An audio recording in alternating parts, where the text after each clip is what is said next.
Boa tarde, senhores vereadores. Boa tarde aos senhores e às senhoras que nos fazem companhia no plenário.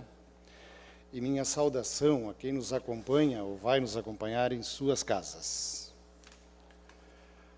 Inicio minha fala, senhoras e senhores, primeiro para trazer uma reclamação. Eu estive hoje, vereador César Sim, fazendo uma batida na Ponte Preta e por volta das 10 horas da manhã, nenhum equipamento trabalhava na Ponte Preta. Nenhum equipamento. Então, somente homens que trabalhavam terceirizados a serviço da Celesc fazendo obras. Então, primeiro isto, porque nós temos pressa, não vamos aguardar os 7 meses que foi dito.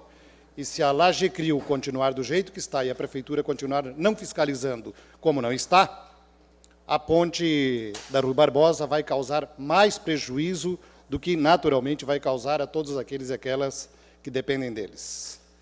No que diz respeito à ponte Pêncil construída ao lado, eu vou falar aqui pelo sentimento e o conhecimento comum. Fui lá verificar a madeira, vereador Ivan, e a cara da ponte Pêncil. E olha que o Brás disse que faz aquela ponte não por 57 mil, como dizem que custou, o Brás disse que faz aquela ponte por 20. Então, se atentem para isto. A outra informação que quero dividir com os senhores vereadores e com a cidade de Blumenau, e com o Fábio Johnny, que é o presidente do Sinterct, dizer que eu recebi, além de estar na inauguração da nova sede do sindicato, eu recebi o documento do sindicato denunciando as péssimas condições, tanto na educação pública no município de Blumenau, tanto do município quanto do Estado, Fábio, e estarei, a partir de agora, como o tempo passou e não vieram respostas, pelo menos até agora, eu não vi respostas nem do Estado e nem do município, vou estar encaminhando alguns requerimentos, ou um requerimento para buscar apoiar esta luta, que é a luta de todos nós. E o tempo que me foi concedido hoje, quero fazer o registro da velha máxima de que a velha história do meio conhecimento sobre muita coisa é muito perigosa. E quero pedir ao nosso pessoal da TVL para que passe as imagens e o áudio, depois eu concluo a minha fala. Com a permissão dos senhores e das senhoras.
A tolerância, o respeito. E outra coisa que eu acho interessantíssima, que a gente tem de ter, e que, aliás, é difícil numa democracia latino-americana ela se consolidar, que é o respeito ao adversário. Respeitar o adversário não é ficar agradando o adversário, não. É o seguinte, eu brigo até a hora do voto. Depois eu respeito o resultado da eleição.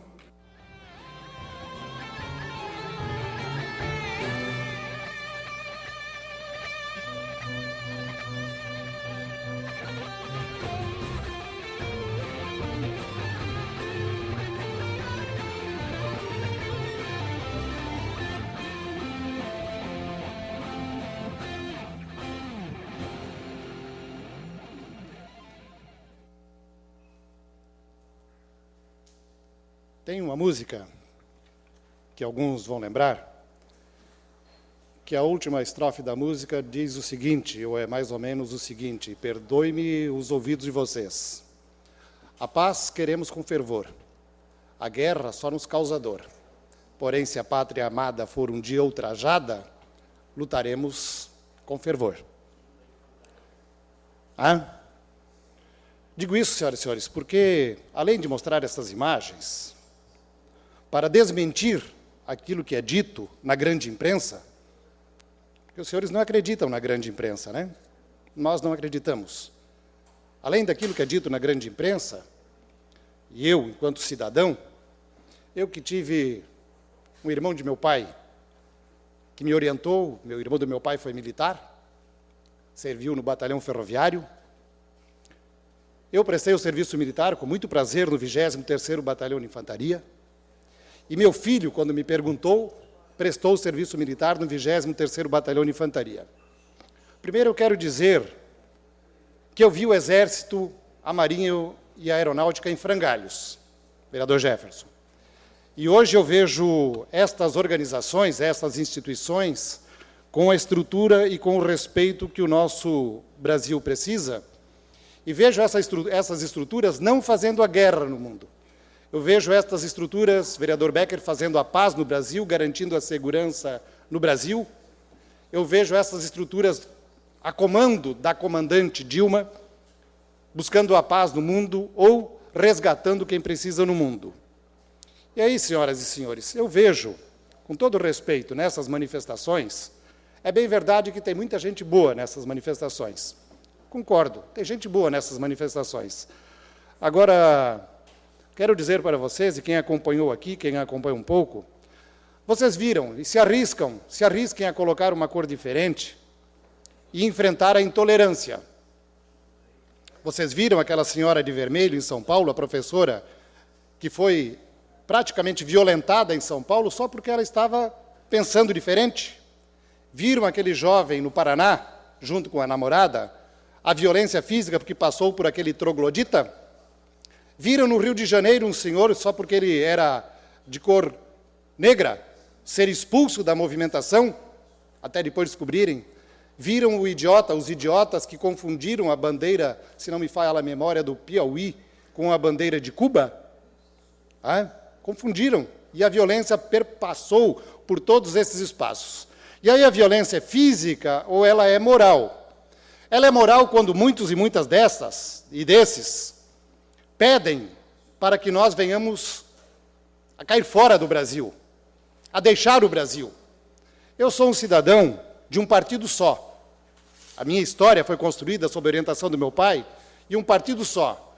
Quando uns e outros nos dizem, fora PT, estão me mandando para fora do meu país. E pior, senhoras e senhores, muita gente oportunista vai para dentro desses movimentos, gente que é mais suja do que pau de galinheiro, vai para dentro desses movimentos dizer que está lutando contra a corrupção.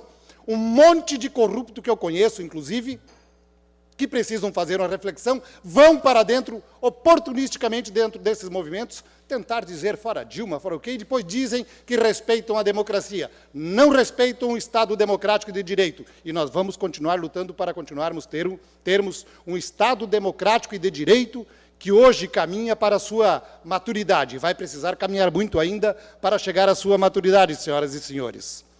Lembro ainda, senhores, que coisas desta natureza aconteceram, por exemplo, na Alemanha, por um longo tempo fizeram uma campanha sórdida contra os judeus. Lembram-se? E o que aconteceu com os judeus? Inocentemente, a maioria, levada por Goebbels, levado por um partido nazista, o que eles fizeram com os judeus no mundo? Na Itália não foi diferente, e em outros países não é diferente. Então, senhoras e senhores, o ódio que está estampado e praticado por muitos, de norte a sul, de leste a oeste no Brasil, não vale. Este ódio não vale para o Brasil, para nós e para aqueles e aquelas que lutaram para que nós tivéssemos a democracia, para que nós pudéssemos emitir a nossa opinião sem sermos violentados, sem sermos violentamente afrontados, como foi a professora no estado de São Paulo. Nós queremos ter o direito de opinião. Presidente, mais um minuto para eu poder concluir, presidente. Mais um minuto para a sua conclusão, vereador. Obrigado, presidente. Além disso, senhoras e senhores, eu quero terminar com uma brincadeira, vereador Jefferson, porque tem muita gente fazendo campanha, vereador Ivo, dizendo que o comunismo vai se instalar no Brasil. Sabe qual é a chance do comunismo se instalar no Brasil, vereador César Sim? É a mesma chance de nós vermos ou termos o comunismo instalado no Brasil, é a mesma chance de o magnetismo da Lua nos localizar, puxar a Terra para a Lua e a Terra se tornarem um planeta só. Esta é a mesma chance de ser instalado o comunismo no Brasil. Ou os senhores e as senhoras que falam em comunismo, expliquem-nos quais são os países efetivamente, como é dito na doutrina, que são comunistas hoje no mundo. Digam e peçam para esses países ditos comunistas não manterem mais relações com o Brasil, porque o Brasil não precisa de vocês. Tentem dizer, ou antes de falar algumas asneiras, por favor, deem uma lida, como diz o professor, dê uma lida e façam um manifesto muito grande para a educação nesse Brasil. Rebelde sem causas não vale. Só cadeia e só justiça para P e P também não vale. Também não vale. E nós precisamos continuar discutindo esse nosso Brasil e defendendo a nossa democracia. A democracia me deu esse espaço e, democraticamente, hoje, os senhores vereadores e senhoras e senhores me deram a oportunidade de começar um pouco mais a dialogar com essa situação que muito tem me incomodado. Obrigado a todos.